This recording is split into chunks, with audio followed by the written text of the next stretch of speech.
Okay. Don't worry, I think we are very similar about that.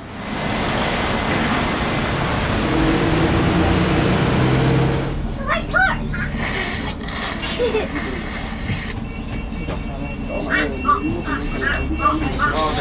136. 2.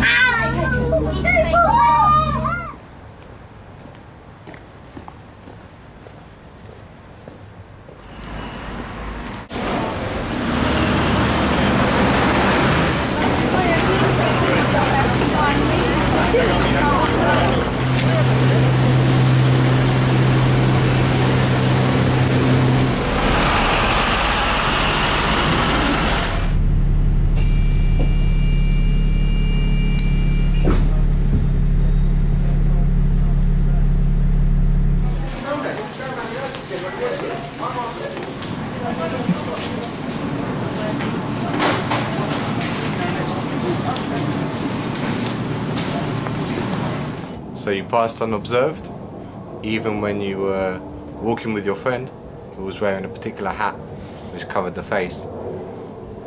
But to everyone else, you were just two women shopping at the market for vegetables and passed effectively unobserved.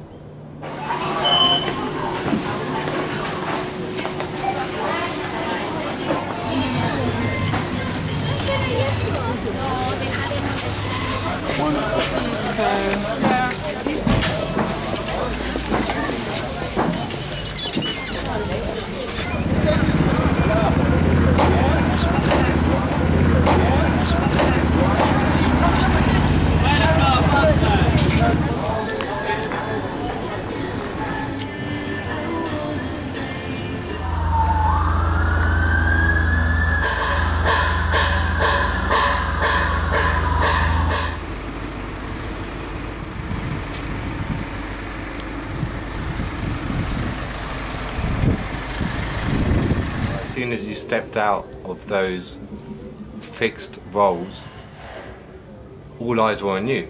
For example, when you're riding a bike. So it's an unusual, because it was an unusual sight. And that's a clear reflection on how spaces are gendered. Because when you're on the market, no one noticed you. And in that sense, this is how many women or people who are part of an immigrant group or a diaspora are effectively marginalized from the city. They become invisible to the other residents and marginalized in society as a whole.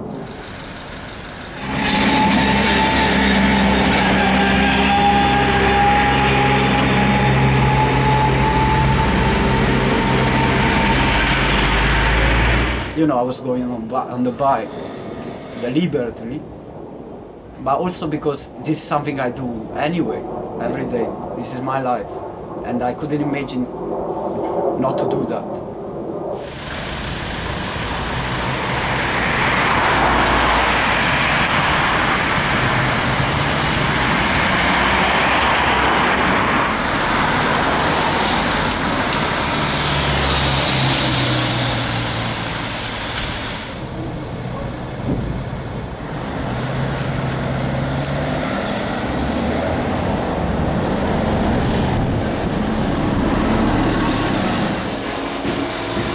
Looking good?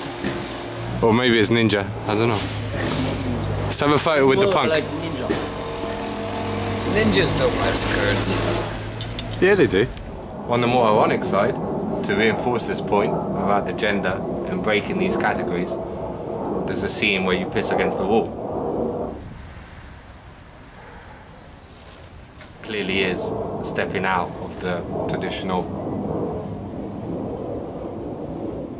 It's a woman, it's a burqa, which is worn by women, but he's clearly pissing against the wall. Anyway, when I went to my psychologist, and I went, you know, you first go through the office and you say who you are. So I was wearing a burqa, and they asked me, what's your name? And I said, well, my name is Ricardo, male name. And they were like pretending that nothing happened, you know, there was but I was a my psychologist, so they might have thought I was crazy. Insane. Insane. Better not question this man. Must be mentally unstable. Yeah. But did you find that that was a common reaction? Well, I think, Indifference or pretending that there was nothing untoward? I think they were pretending, because it's a, you know, it's a place where... It's such a radical statement that people wouldn't wish to question it. The thing is again the structure thing. Which is very unstructured, isn't it? Because actually it's just... Is that right? It's not really a structure, it's just very fragile. You know, I began my project thinking, okay, I'm gonna be like invisible. But no, I was so vulnerable. The opposite reaction. I'm actually more invisible when I don't wear it.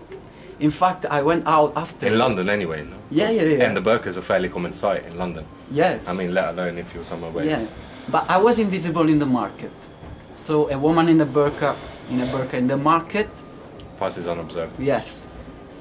So context was very important to realize. So it's not entirely true, because sometimes structure helps me, but at some point I had to break it.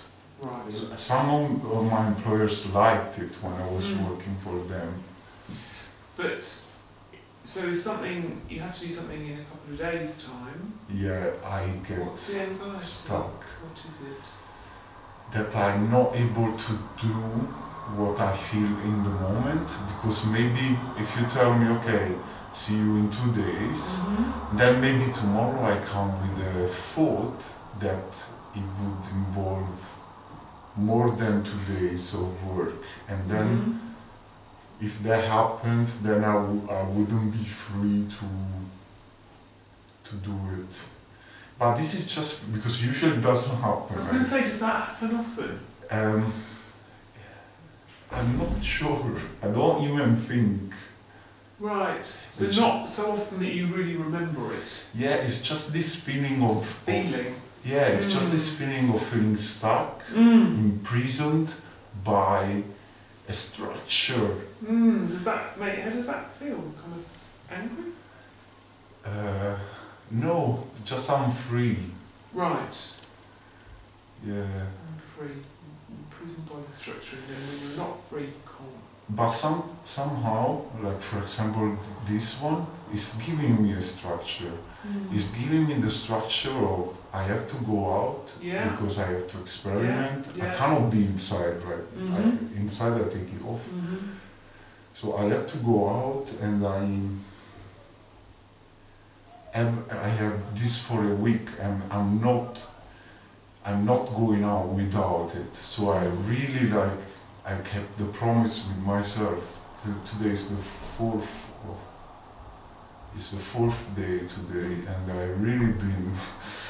Okay, I do it so I can keep a structure somehow, even though I'm full of fears. In this, I feel like I'm in prison somehow. Right. When I was 15 and I was working, I remember I was crying 24 hours. Yeah. Like I remember I was like a kitchen porter, and I was crying all the time. Associated with being in prison. Yeah. Yeah. London is an increasingly anonymous city. But we still get seen. We're social beings. We walk about. We're on the street. What feelings did you have when you were wearing the burqa?